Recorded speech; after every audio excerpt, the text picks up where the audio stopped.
a todos, graça e paz. 2 seminaristas de folga hoje. Bastava um, né? Estou brincando, Natan. O Natan está de férias também. Férias merecidas. Né? Okay. Bom, irmão, nós estamos retomando nessa manhã o nosso estudo que nós começamos domingo passado.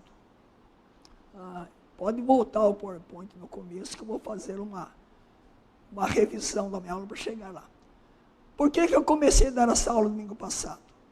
Porque eu disse aos irmãos que nós estamos começando um novo ano e, por certo, você pensou em fazer alguns investimentos. Investimentos financeiros, né? Investimentos na família,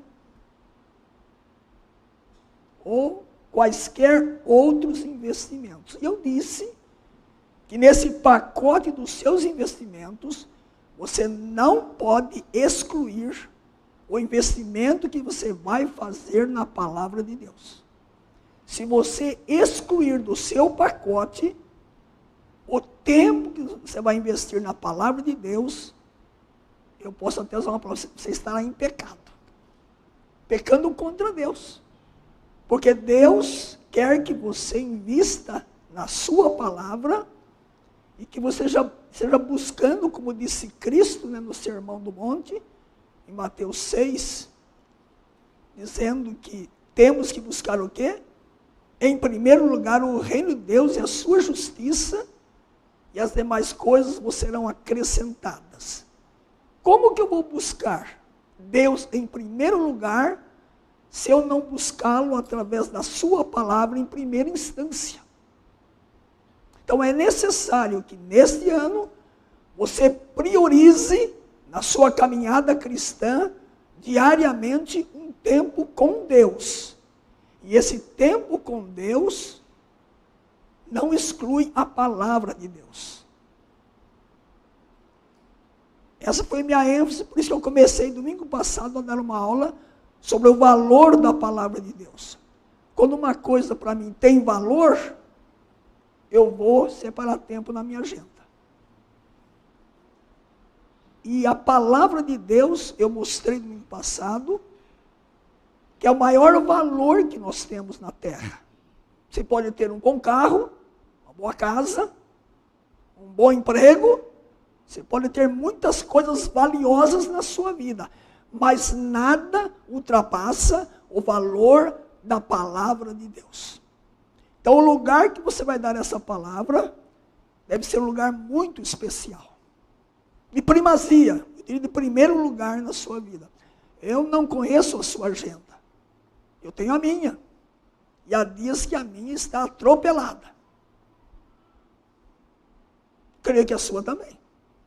Há dias em que as atividades se acumulam e você sai numa velocidade nos seus compromissos e quando você menos espera, você não teve tempo com Deus e com a palavra de Deus. Eu tenho esse risco. Eu sou pastor. Se eu tenho, eu sei que você tem também. Você é um pecador como eu, um ser humano como eu, né? Que vive nessas contingências do mundo pós-moderno, onde o que manda não é a meditação, não é o parar, não é o pensar, não é o refletir. Nesse mundo o que manda é a velocidade. É a velocidade. O quanto você corre. O quanto você faz. E nesse pacote da correria, às vezes nós também nos atropelamos e caímos. Então a minha ênfase vai ser só essa. Eu não estou aqui trazendo nenhuma novidade nesse início do ano. A minha novidade é: gaste, invista tempo com Deus e com a palavra de Deus. Porque desse tempo vai depender seu crescimento, seu fortalecimento, sua santificação diária, sua vida cristã mais robusta, mais segura, caminhar mais seguro enfrentando os pecados e daí por diante. E antes de começar a retomar a minha aula, eu tenho uma colinha aqui que eu quero ler para você. Essa colinha diz assim: a Bíblia contém a mente de Deus. a condição do homem, o caminho da salvação, a condenação dos pecadores e a felicidade dos justos.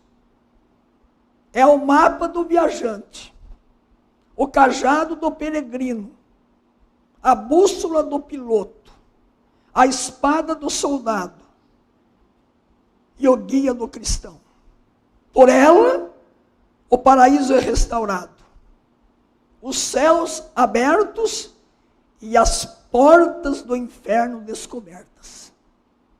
Cristo é o seu grande tema. Nosso bem é o seu intento. E a glória de Deus a sua finalidade. Deve encher a mente, governar o coração e guiar os pés. Leia lenta e frequentemente. E em oração. É uma mina de riqueza.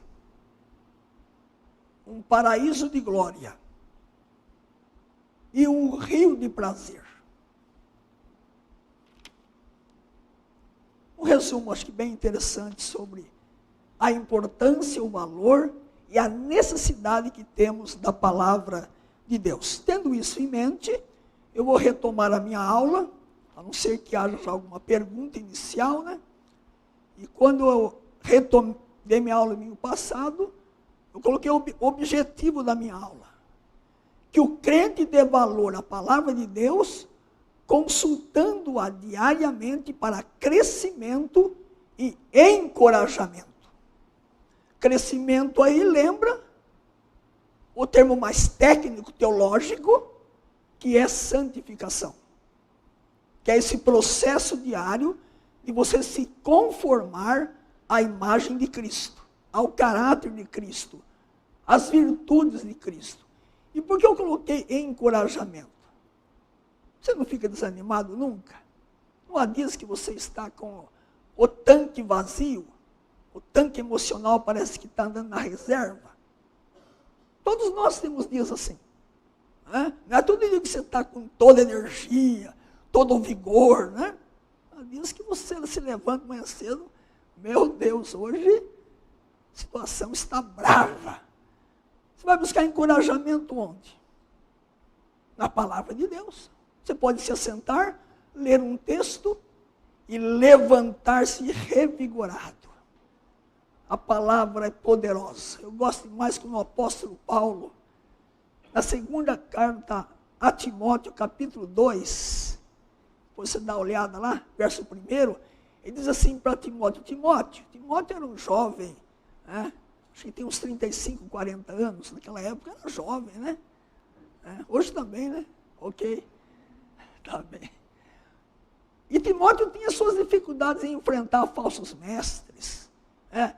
E enfrentar gente e falar assim, rapaz, você é um menino perto de mim, você está querendo me pregar o evangelho. Timóteo. E aí Paulo diz para Timóteo, ninguém despreze a tua mocidade. Mas nesse verso que eu citei, 2 Timóteo 2:1, ele diz assim, fortifica-te na graça que está em Cristo Jesus. Eu gosto mais desse verbo, fortifica-te. Quando você foi criança, você tomou biotônico Fontoura? Não sei, acho que os mais novos aqui não tomaram não, né? O outro lá como é que era? Esse aí do que era? De bacalhau, né? Negócio de bacalhau. Emulsão de Scott. Gosto de bacalhau. Por que tomava isso? Porque era menininho raquítico, né? Lá, fraquinho, tinha que se fortalecer, né? Imagine vocês, o Paulo Gerson, quando era menino, né? Se até hoje não ganhou peso, não ganhava peso, não tinha jeito. Podia tomar emulsão de Scott e meu dono de Fontoura todo dia, beber o vidro inteiro. Né? Mas fortifica-te na graça que está em Cristo Jesus. E a palavra de Deus, então, fortalece, encoraja. Mas antes da introdução, eu lembrei 2 pensamentos que estão no boletim de hoje, inclusive. O vigor da nossa vida espiritual está na proporção exata do lugar que a Bíblia ocupa em nossa vida e em nossos pensamentos. George Miller. Os desviados começam com Bíblias empoeiradas e acabam com roupas sujas. Charles Spurgeon. E eu acrescentei mais um. Ou este livro me afasta do pecado, ou o pecado me afastará deste livro. Moody citou isso, entendeu? Então, porque a palavra de Deus é o tesouro mais precioso do universo inteiro. Porque ela nos diz como podemos pertencer ao Deus vivo e verdadeiro, que fez o universo e que nos ama muito. Ela nos ensina como receber o amor de Deus, a vida eterna, para podermos viver com Ele, no céu para sempre. A Bíblia está também repleta de tesouros valiosos para a nossa vida aqui na terra. E antes de entrar no primeiro ponto, leia comigo aí, Espera aí, deixa eu voltar. Vamos ler o texto base, Salmo 119, o verso 72. E por que o Salmo 119 que eu escolhi como base?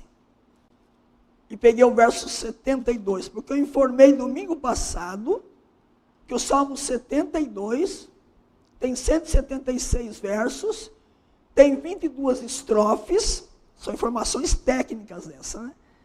Tem 22 estrofes, cada uma com 8 versos, e não sei qual a versão que você está usando aí, mas a nova versão atualizada já traz lá, cada estrofe é uma letra do alfabeto hebraico.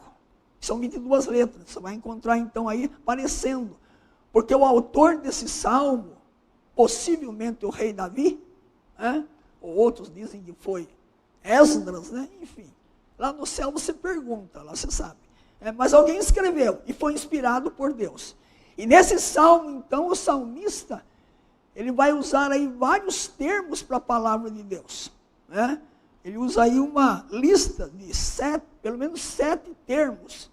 E esses 7 termos, se você gosta aí de estatística, né? E nesses 8 versos, de cada estrofe, que são 22, ele usa vários termos aí. Ele usa testemunho, que aparece 22 vezes no Salmo. Lei, que aparece 25 vezes. Estatuto aparece 22 vezes. Mandamento aparece 22 vezes. Juízo aparece 22 vezes. Palavra aparece 22 vezes. Preceito aparece 21 vezes. E caminho aparece 10 vezes. Então são termos que ele usa para a palavra de Deus. E no verso 72, ele diz assim, ele mostra aí o valor da palavra. Diz assim, para mim vale mais a lei, você pode colocar palavra, estatuto, né? Juízo, são termos que ele usa para a palavra. Para mim vale mais a lei que procede de tua boca do que milhares de ouro ou de prata. Então, o Senhor está dizendo assim, olha, para mim, se me derem todo o ouro do mundo, eu não troco pela palavra de Deus. Se me derem toda a prata, eu não troco.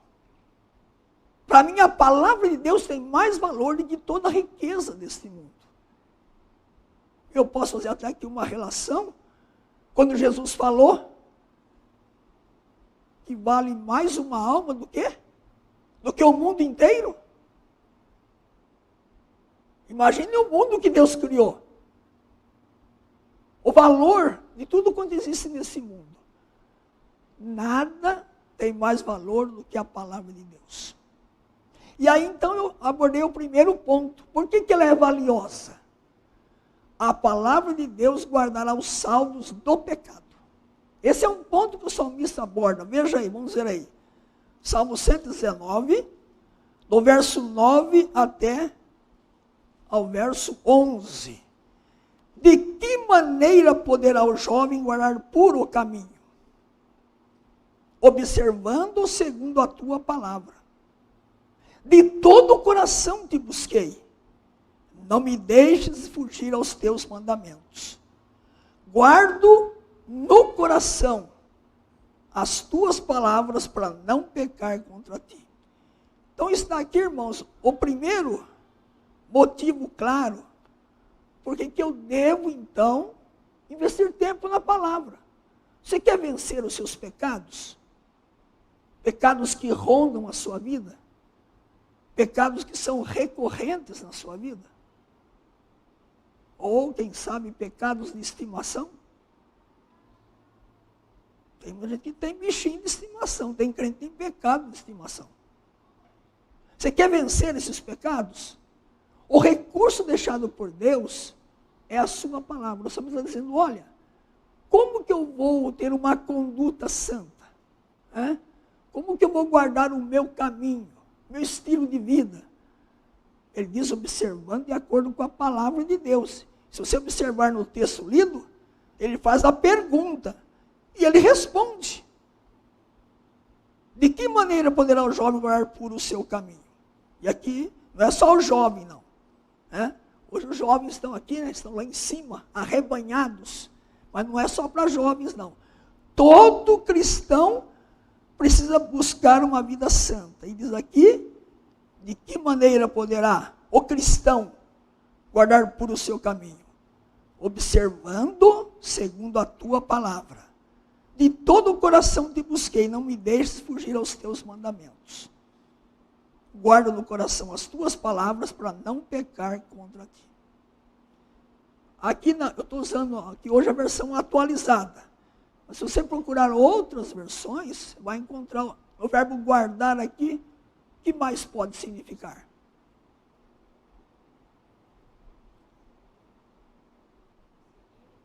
Seguir. O que mais? O verbo guardar aqui significa o que na vida do cristão? É só ter um depósito? Como disse, o salmista diz para guardar a melhor coisa, a palavra. No melhor lugar, o coração.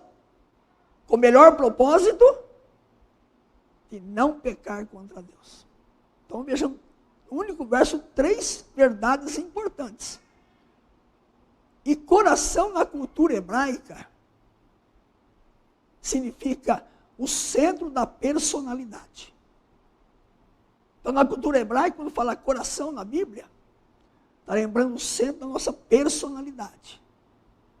O que nós pensamos, o que nós sentimos, a maneira que vivemos, a vontade que temos. Então, coração na Bíblia representa todo o seu ser.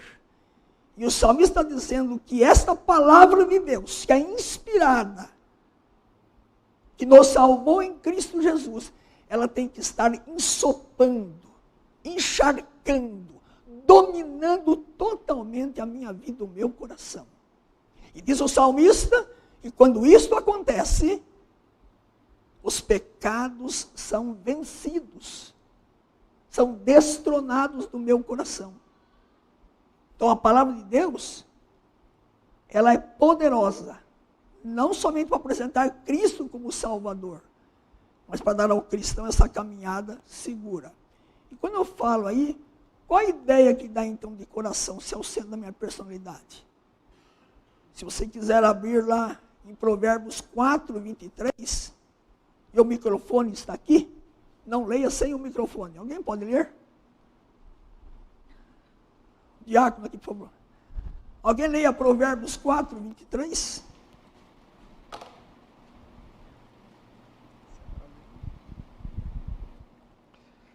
Sobre tudo o que se deve guardar, guarda o teu coração, porque dele procedem as fontes da vida. Então, o verso lido, muito obrigado. Salomão está dizendo que eu tenho que guardar o meu coração, porque dele procedem as fontes da vida. O que está dizendo aí? É que a vida emana do coração. E se alguém quiser ler agora um outro texto, microfone. Lucas 6,45. Agora Jesus falando.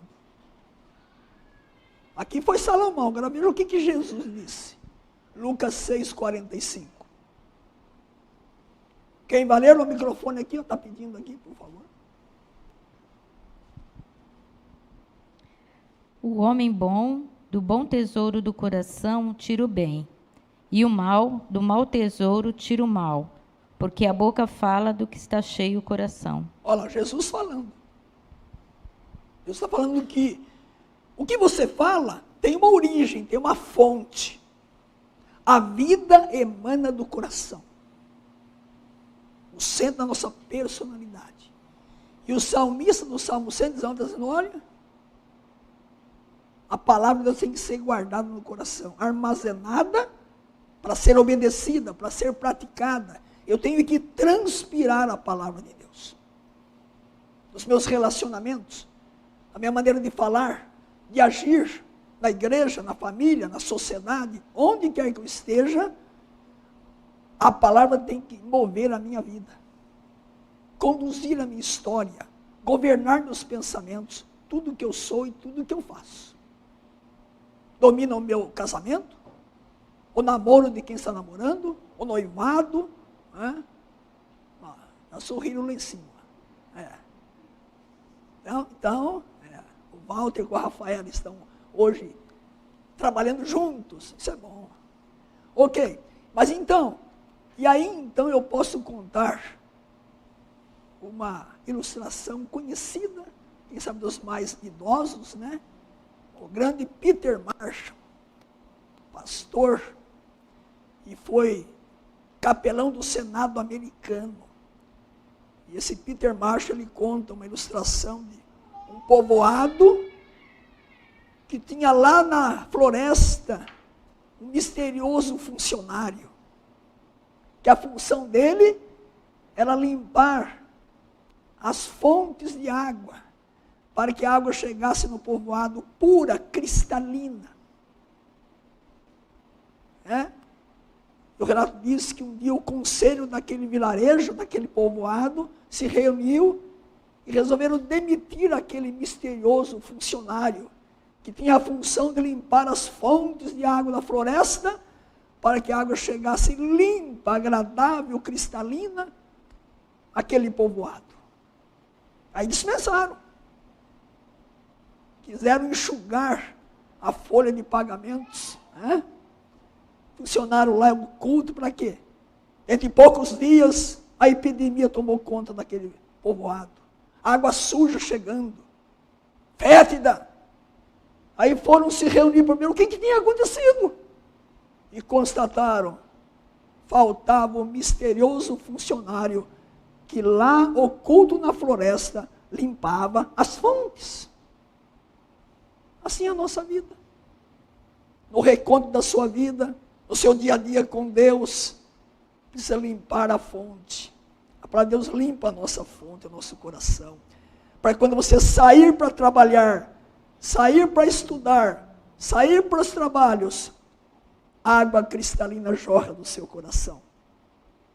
Aquilo que Cristo disse, quem crê em mim, rios de água viva fluirão do seu interior.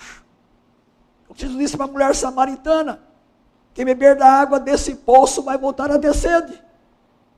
Mas quem beber da água que eu lhe der, nunca mais terá sede. A nossa vida depende da palavra de Deus. Ok, alguma pergunta sobre esse primeiro ponto? Eu vou seguir para tentar caminhar mais hoje. Eu parei aqui domingo passado. Foi até aqui. Quem não veio, pode ter pelo menos um resumão, né? Ok. Vamos em frente? A palavra de Deus dá fortalecimento em épocas de tristeza. É outro ponto que o salmista aborda nesse salmo. Vamos ver aí? Salmo 119, o verso 28. Alguém pode pegar o microfone e ler? Aí os irmãos participam comigo. A minha alma de tristeza verte lágrima, fortalece-me segundo a tua palavra. Então veja, ele está dizendo que ele tinha tristeza, que a alma dele estava triste. A expressão verter lágrimas lembra choro, tristeza profunda. Ele vai dizer aí, fortalece-me segundo a tua palavra. Então, nós temos que entender que nesse mundo caído, nós temos choro, tristeza. O fato de vivermos no mundo caído, a tristeza está presente. Aquela tristeza interior que não vai embora, muitas vezes. O que você faz quando tem uma tristeza muito grande? Bom, se você já aceitou Jesus, você é um filho de Deus. Você já tem a bênção da salvação, não é isso? Mas quando você lê a Bíblia, você tem o quê? A paz, a alegria restaurada. Então há dias que você cai em tristeza, todos nós. Não há dias que você está fazendo uma caminhada e há conflitos que você enfrenta, emocionais, psicológicos. O mundo caído é um mundo que propicia essa realidade. E aí então você se debruça sobre a palavra de Deus e encontra o quê? Conforto, consolo, encorajamento, fortalecimento. Eu coloquei 2 versos aqui, queria que alguém lesse aí o primeiro, Filipenses 4:4. Alguém pode ler? O apóstolo Paulo está dizendo que a nossa alegria, ela transcende as circunstâncias, ou é ultra circunstancial. A nossa alegria não depende das circunstâncias.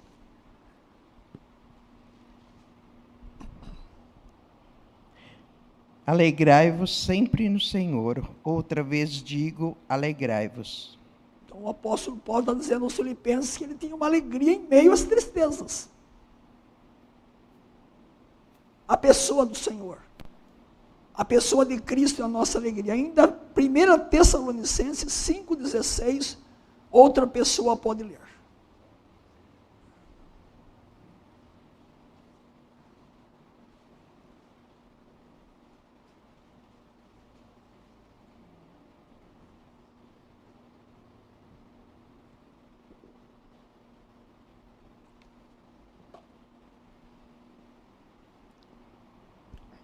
Quem vai ler?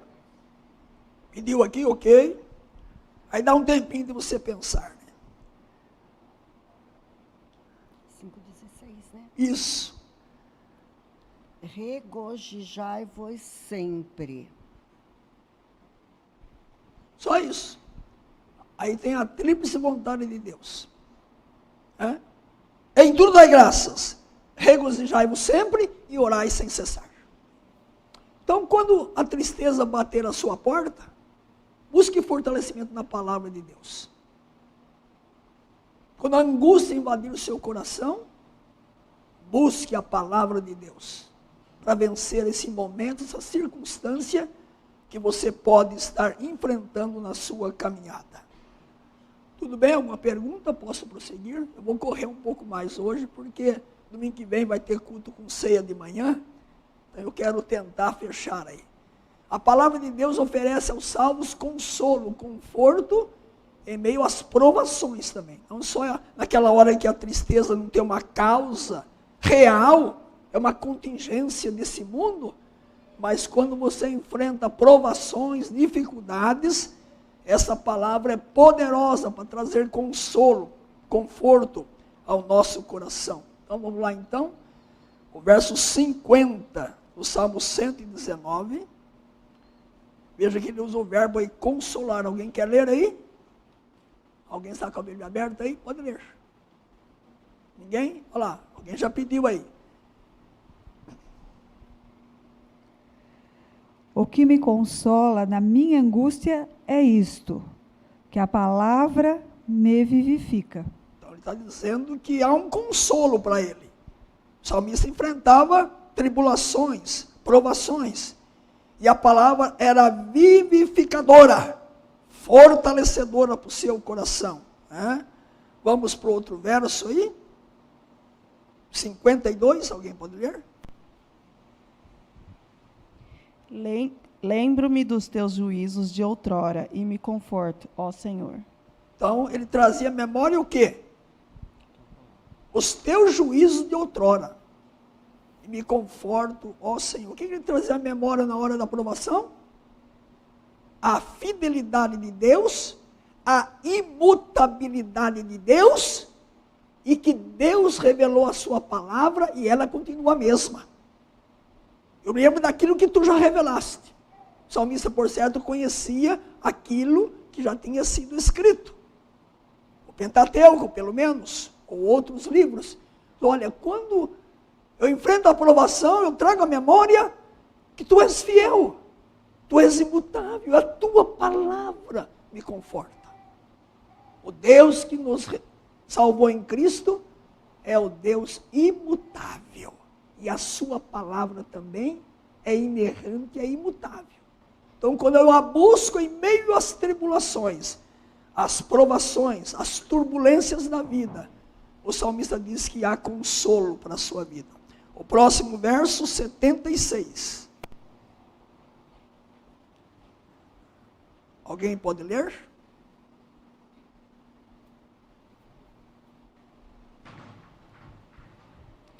Venha, pois, a tua bondade consolar-me, segundo a palavra que deste ao teu servo. Então veja, agora ele lembra um atributo de Deus. O Deus que é imutável, de palavra imutável, que conforta, é o Deus bondoso. E esse Deus bondoso do texto consola segundo a palavra que deste ao teu servo. E eu acrescentei aqui, não está aí no PowerPoint, alguém pode ler o verso 67? Quem ler o 67, leia também o 71. Os dois. 67 e 71. Antes de ser afligido, andava errado, mas agora guardo a tua palavra. 71. Foi-me bom ter eu passado pela aflição, para que aprendesse os teus decretos. Então, em meio às provações, eu aprendo, eu cresço, eu me fortaleço. Deus não desperdiça nada na minha vida. Tudo que Ele permite que aconteça, Ele tem um propósito. Romanos 8, 28. Todas as coisas. Ele diz algumas coisas. Todas as coisas cooperam para o bem daqueles que amam a Deus. São chamados segundo o seu propósito. Nós fomos chamados por Deus. Restaurados pela graça salvadora em Cristo Jesus. E agora as tribulações que enfrentamos, as provações, as circunstâncias adversas que nós temos, nós podemos encontrar consolo, conforto, encorajamento através da palavra de Deus. E aqui eu posso fazer uma aplicação bem presente. Como a família Tomé está enfrentando. Quando eu falo família Tomé aqui, eu estou lembrando a família inteira. Não é só Tomé, tem outra. Tomé e Oliveira. Enfrentando a partida da irmã Rita de Cássia Oliveira Tomé. Estive com o irmão Orlando essa semana lá na chácara, conversando com ele. É difícil. Processar luto não é fácil. Mas a graça de Deus está presente. O Espírito Santo consola. A palavra de Deus. E se há uma coisa que nós temos que aprender na caminhada cristã, soberania de Deus. Ele é soberano. Nós perdemos o controle das coisas, mas Deus nunca perde.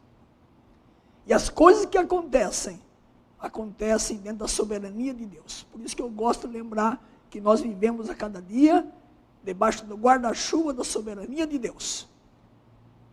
E há um pensamento de Spurgeon que diz assim: a soberania de Deus é o travesseiro no qual o cristão descansa a sua cabeça.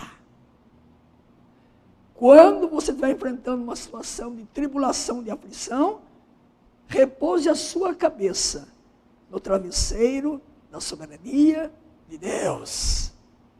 Todas as coisas são conduzidas. O pacote inteiro de Deus visa sempre o meu bem. Ainda quando está doendo. Ainda quando a dor é profunda. Quando a face está quente com as lágrimas que descem dos olhos. Ele está presente. Então, a palavra de Deus é poderosa para isso, para trazer então o quê? Encorajamento, conforto, consolo. Eu coloquei aqui no meu esboço, mesmo depois de ter recebido o Senhor Jesus como seu Salvador, você ainda terá problemas, provações, aflições. Jesus disse em João 16:33, no mundo tereis aflições, mas tende bom ânimo, eu venci o mundo. Mas lembre-se de duas coisas importantes. Primeira, Deus já cuidou do seu maior problema, o pecado. Já cuidou. O pecado, ele deu vida eterna em Cristo. Segundo, a palavra de Deus permanece a mesma. Ele jamais vai mudar de opinião. Deus aceitou você por causa de Cristo, irá sempre amar e cuidar de você. A palavra de Deus é um tesouro valioso que consola em meio às dificuldades. O crente que obedece à palavra de Deus terá provações nesse mundo, mas a Bíblia dá-lhe conforto duradouro. O Consolador, o Espírito Santo, aplica a palavra em nosso coração, a fim de confortar-nos e encorajar-nos. Alguma pergunta? Está claro então que a Bíblia é importante? Pois não, meu irmão, microfone lá.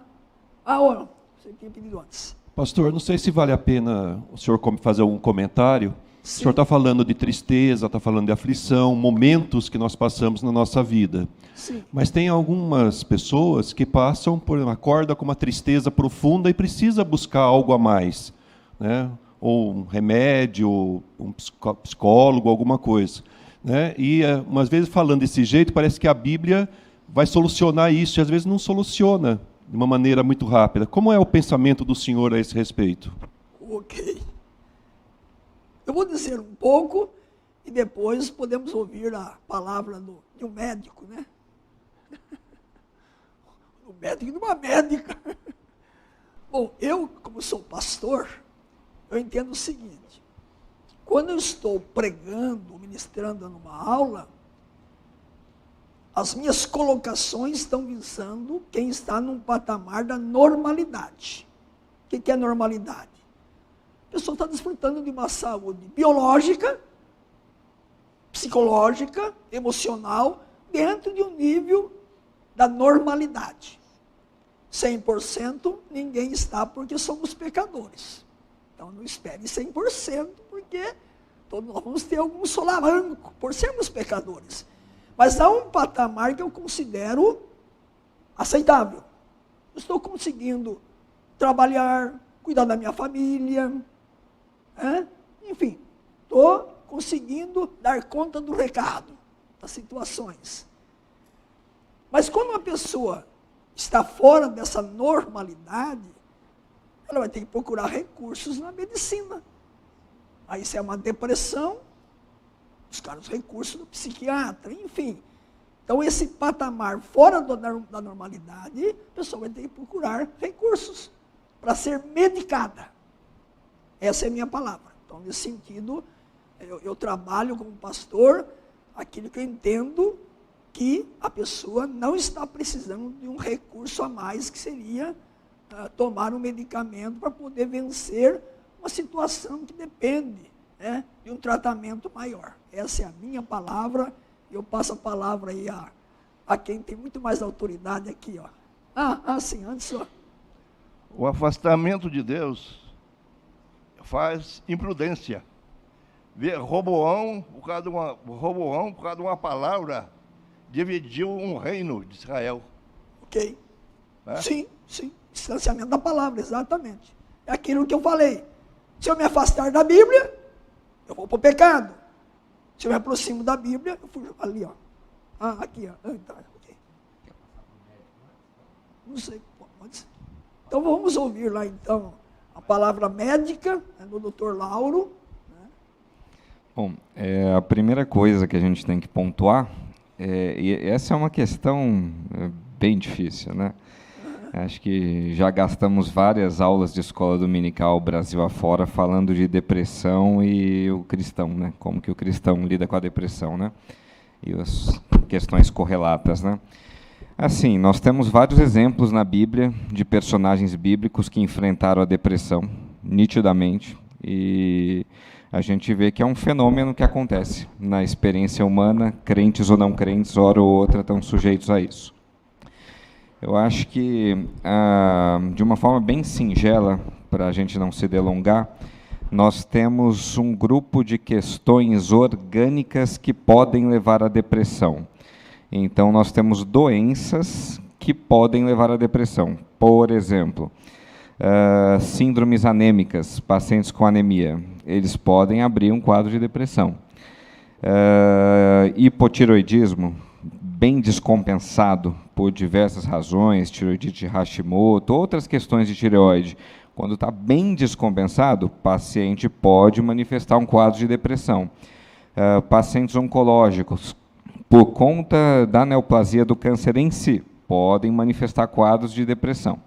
Então, vale a pena uma avaliação profissional para se excluírem causas orgânicas. Então, eu estou com um quadro de depressão, uma síndrome depressiva, vale a pena, abre aspas, um check-up, para ver se não tem nada orgânico levando àquilo. Não encontrando-se nada orgânico que leve àquilo, aí tratar a depressão como deve ser tratada. O irmão falou aqui de psicólogo, eu acho muito bom. Algumas linhas da psicologia eu tenho bastante ressalvas para o cristão. A gente tem que ter muito cuidado, mas mais importante que isso, eu acho que é um aconselhamento bíblico. Eu acho que o aconselhamento bíblico é fundamental. Então, quem está enfrentando a depressão tem que buscar ajuda com os nossos oficiais da igreja, tem que buscar ajuda pastoral. Eu acho que isso é mais importante que qualquer outra forma de tratamento. A sertralina é fantástica, mas é só Jesus quem cura e sara o coração doente. Muito obrigado aqui, o irmão João pediu a palavra. Então temos aí uma base médica, vamos dizer. Então, pastor, eu tenho sintomas de depressão.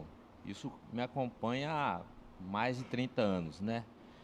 E talvez nem todo mundo tenha essa facilidade, mas eu tento administrar isso na minha vida. Quando eu percebo algum sinal dessa depressão, eu tenho alguns mecanismos na minha vida que eu aciono para que eu possa superá-la sem tratamento médico.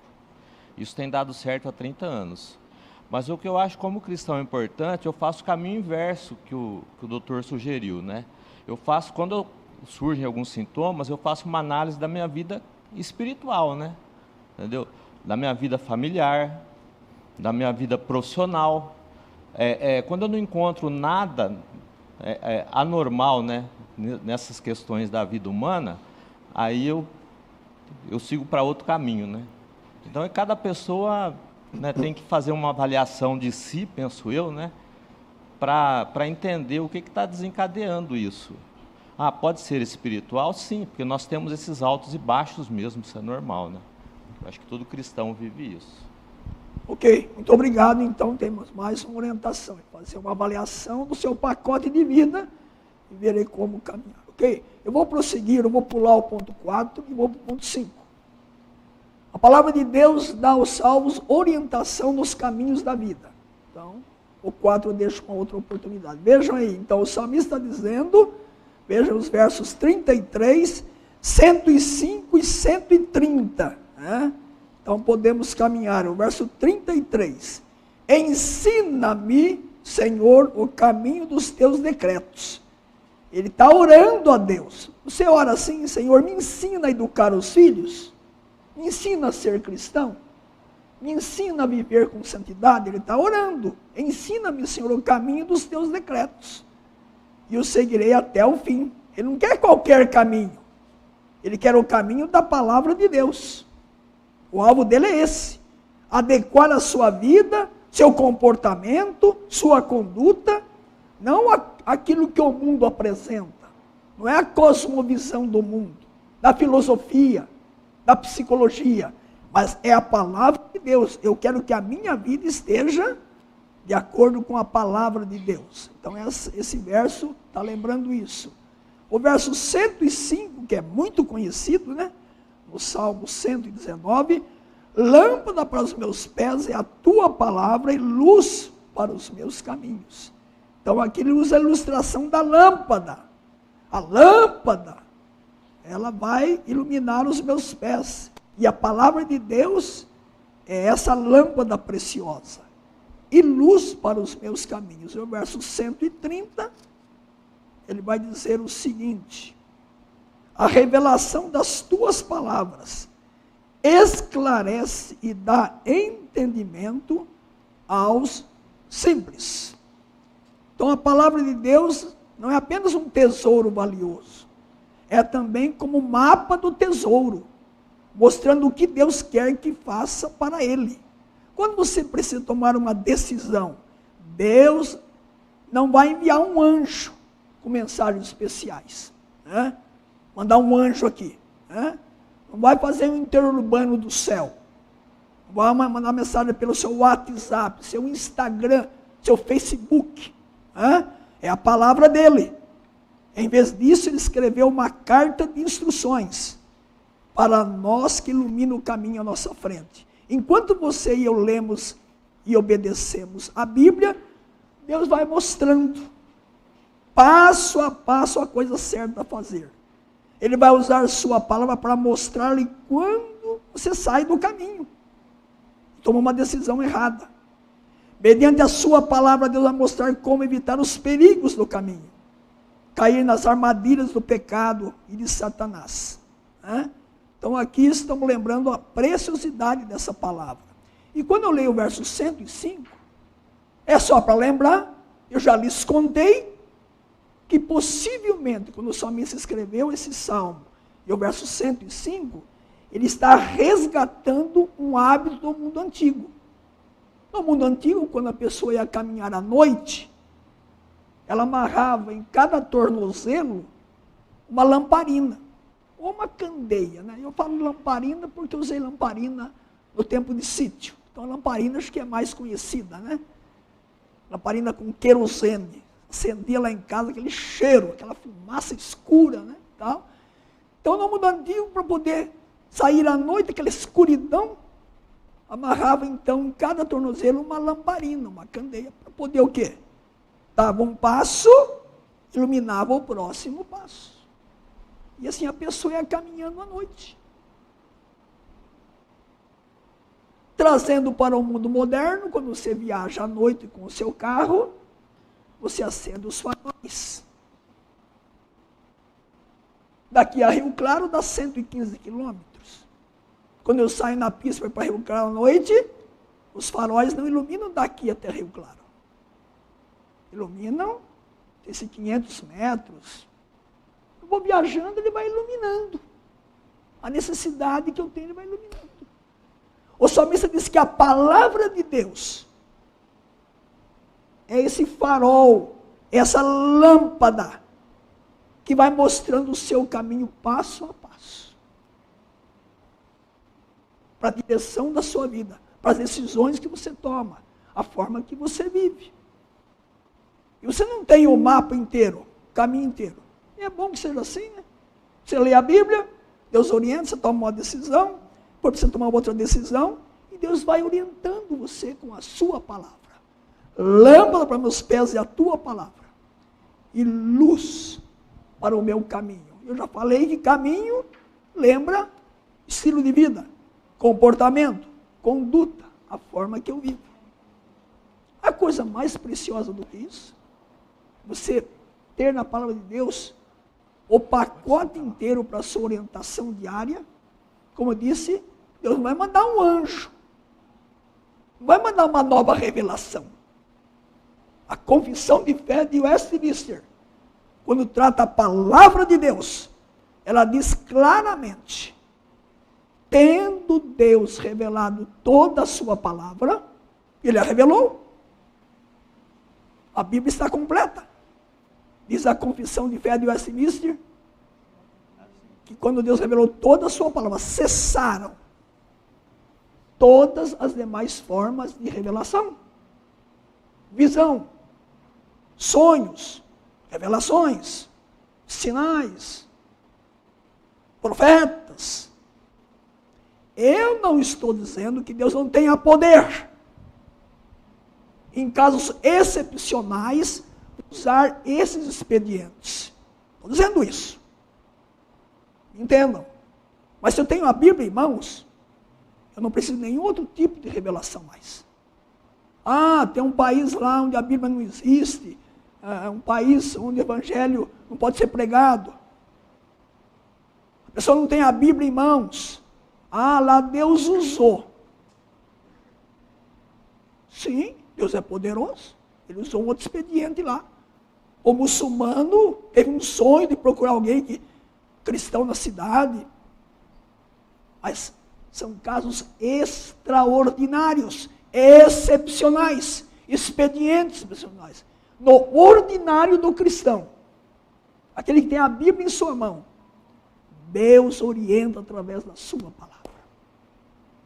Alguma pergunta, alguma coisa a acrescentar? Já estou terminando meu tempo, tudo bem? Então eu vou terminar com a última coisa para Deus dar paz aos salvos. Você quer ter paz? Então está aí. O salmista vai dizer isso para nós. Além de direção, Salmo 165 diz, eu gosto desse texto aí. Grande paz, não é qualquer paz. Grande paz tem os que amam a tua lei. Para eles não há tropeço. Então, quem busca a palavra encontra a paz. Porque encontra nela a pessoa de Cristo. E Cristo é a nossa paz. Ele disse em João 14, 27, a minha paz vos dou, a minha paz vos deixo. Ou 2 Tessalonicenses 3,16, Deus dá paz em todas as circunstâncias. Ou, como diz lá, Romanos 5,1, justificados, pois, mediante a fé, tende paz com Deus. Eu tenho paz com Deus. E Filipenses 4,7, e a paz de Deus, que excede todo entendimento, guardará o vosso coração e a vossa mente em Cristo Jesus. Você quer ter paz? A palavra de Deus, a pessoa de Cristo. Como eu já disse, nela está tudo o que Deus queria, só o que Deus queria, da forma que Deus queria. E correndo contra o tempo, os nomes eu já falei, que é o lado desafio para os salvos. Você vai ler a Bíblia todos os dias para descobrir os tesouros reservados por Deus para você? Estou perguntando. A resposta é sua. Você quer investir nesse ano na sua vida com Deus? Você é um salvo por Cristo? Busque. Você não é salvo ainda? Você pode descobrir hoje o tesouro mais valioso da palavra de Deus. Recebendo o Senhor Jesus como seu Salvador do pecado e da condenação eterna. E assim eu termino minha aula. Acho que mais dentro do prazo aí, né? Ultrapassei muito. Né? Alguma pergunta, alguma coisa a dizer? Ou acrescentar, fique à vontade.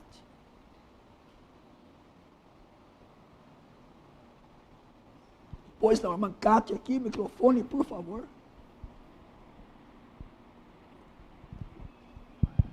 Eu só queria acrescentar que a aula, né, é muito boa sobre a palavra do Senhor, que é a nossa regra de fé e prática, né?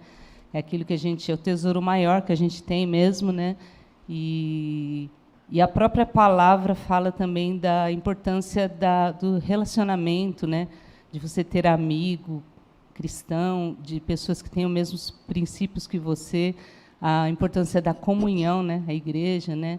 E o quanto isso também pode acrescentar na sua vida, né? A Bíblia fala tanto sobre isso, e isso também ajuda a curar algumas coisas que foram faladas, quando você tem alguém que ama Deus, que pode te ajudar a caminhar com você, que você pode abrir o teu coração e confessar pecados, né? Como a Bíblia diz, e que vai poder te ajudar, inclusive te mostrando quando você está no caminho que não está apontando para Cristo. Então, a importância disso, né, da igreja, cada um de nós, né, ter pessoas assim e ser pessoas assim, que abençoe o outro, né, com a palavra do Senhor.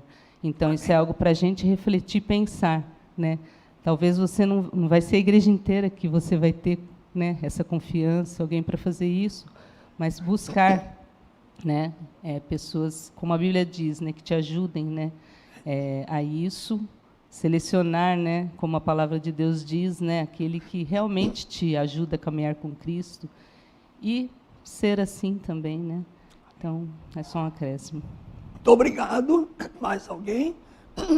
Então, eu queria encerrar, antes de fazer a oração final, lembrando uma dica que eu dei domingo passado, na minha primeira aula. Eu dei o título Orar a Bíblia. O que é orar a Bíblia? Você está lendo um texto lá da sua devocional diária.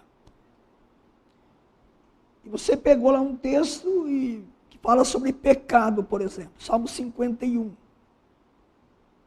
Você pode ler aquele salmo, e quando Davi está falando ali que ele confessou o pecado, você pode parar a leitura e orar naquele momento. Senhor, Davi enfrentou aquele pecado, ele adulterou com Batseba. Eu estou adulterando por pensamento, Senhor. Dá-me vitória sobre esse pecado. Você vê? Você pode aplicar a Bíblia naquele momento. Não precisa esperar depois. Para. Depois continua a leitura. Você está lendo um texto que fala de atributos de Deus. A fidelidade de Deus. O amor de Deus. Você pode parar a leitura e falar, Senhor, Tu és fiel com a minha vida. Tenho sido infiel contigo. O Teu amor para comigo foi tão grande. Percebe? Você vai orando a Bíblia. Para e ora. Não é isso? Você lê João 3,16. Senhor, a obra de Cristo em meu lugar foi fantástica. Se não fosse a Bíblia em miniatura aqui, eu não estaria aqui salvo. Você vai então usando a Bíblia concomitantemente, você está lendo e orando. Isso torna a leitura mais agradável, palatável para a sua vida cristã. Você aplica logo na hora. Né? É uma dica que eu estou dando aqui, você tem os seus recursos também.